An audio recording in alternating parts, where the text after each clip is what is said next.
Berry हलके से Bharatiya Janata party के सबसे कद्दावर नेता संजय कबलाना अब बेरी हलके का एक अलग ही पहचान बना चुके हैं। आज वो जब बेरी अनाज मंडी में पहुंचे तो वहां के आढ़तियों ने अपने नेता का, अपने भाई का जोरदार स्वागत किया। साथ ही उन्होंने एक आश्वासन दिया कि अब की बार बेरी का आढ़ती एक एक वोट कमल के निशान पर देगा। उन्होंने साफ तौर पर कहा, जिस तरह से ट्रांसपेरेंसी भारतीय जनता पार्टी के शासन में हुई वो किसी से छिपी नहीं है। उन्होंने कहा कि दलाली के जो 10 साल थे वो अब ख़त्म हो चुके हैं, लेकिन जो प्रशासन और जो शासन भारतीय जनता पार्टी के राज में रहा वो किसी से छिपा नहीं है। संजय कबलाना ने मीडिया को संबोधित करते हुए बताया कि अब की बार बेरी के आढ़तियों ने मन बना लिया है कि जिस तरह से बिना खर्ची, बिना पर्ची और ईमानदारी की सरकार है, अब की बार बेरी का एक एक आढ़ती कमल के निशान पर बटन दबाकर अपने बेटे को जिताने का काम करेगा। साथ ही उन्होंने कहा, बेरी में जिस भी गांव में जा रहा हूं वहां पर कांग्रेस पार्टी के कुशासन से मुक्ति चाहते हैं। वो कहते हैं कि जिस दिन भी वोट होगा उस दिन ही इस कुशासन से मुक्ति मिल जाएगी। उन्होंने साफ तौर पर बताया कि जिस तरह से 30 सालों तक एक विधायक लगातार हल्के को ठगने का काम करता रहा, लेकिन अब की बार उसके सामने एक मजबूत उम्मीदवार भारतीय जनता पार्टी ने उतारा है और प्रदेश में भी एक लहर है कि तीसरी बार सूबे के मुख्यमंत्री नायब सिंह सैनी और केंद्र में नरेंद्र मोदी की जो योजनाएं हैं वो लोगों को कहीं ना कहीं एक अलग पहचान बनाने में, लोगों को सुविधाएं देने में एक नंबर रही। उन्होंने कहा कि जिस तरह से आयुष्मान कार्ड योजना हो, गरीब हितैषी जितनी भी योजनाएं हैं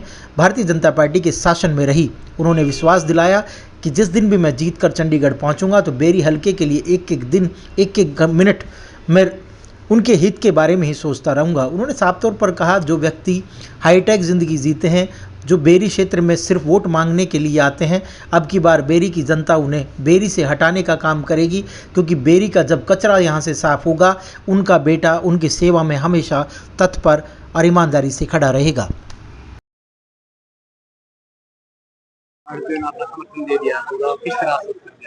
देखिए, आज बेरी के अंदर अनाज मंडी में सभी आढ़तियों ने, प्रधान जी ने, सब ने मिलकर के और भारतीय जनता पार्टी का समर्थन किया है, अपने भाई का, अपने बेटे का, और उसी को लेकर के आज मंडी में कार्यक्रम किया गया था। चुनाव का समय है और बेरी विधानसभा की जनता अच्छा आशीर्वाद दे रही है, अच्छा समर्थन दे रही है, और मेरे को लगता है कि अब की बार बेरी हल्के की बहादुर जनता कमल का फूल खिलाएगी। चुनाव प्रचार है, अंतिम स्टेज पे आ गया है। किस तरह का अपना कौन स्टेज पे लगता है? स्टेज तो जनता ने खड़ी करनी है।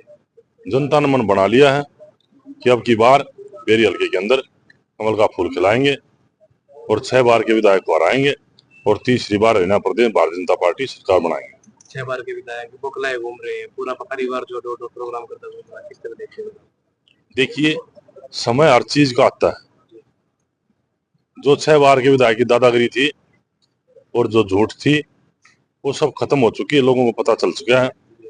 और जिस तरीके की 30 साल से लोगों को झूठ बोलने का काम करता था, लोगों को धमकाने का काम करता था, लोगों की बेइज्जती करने का काम करता था, आज लोगों के मन में बहुत बड़ी टीस है और बहुत बड़ी पीड़ा है।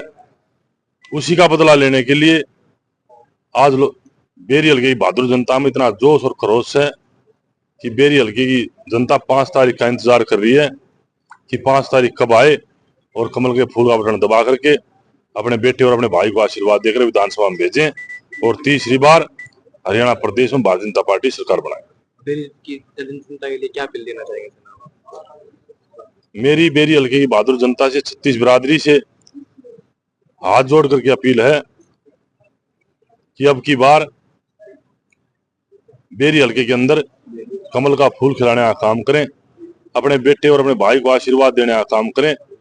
गौ भगत का बेटा है, आपका बेटा किसान का बेटा है, इसको आशीर्वाद दे करके अपने वोट का सही इस्तेमाल करें और इस 6 बार के विधायक ने जो लोगों के साथ धोखा किया है उसका बदला लेने का काम करें और हरियाणा प्रदेश में तीसरी बार भारतीय जनता पार्टी सरकार बनाने का काम करें।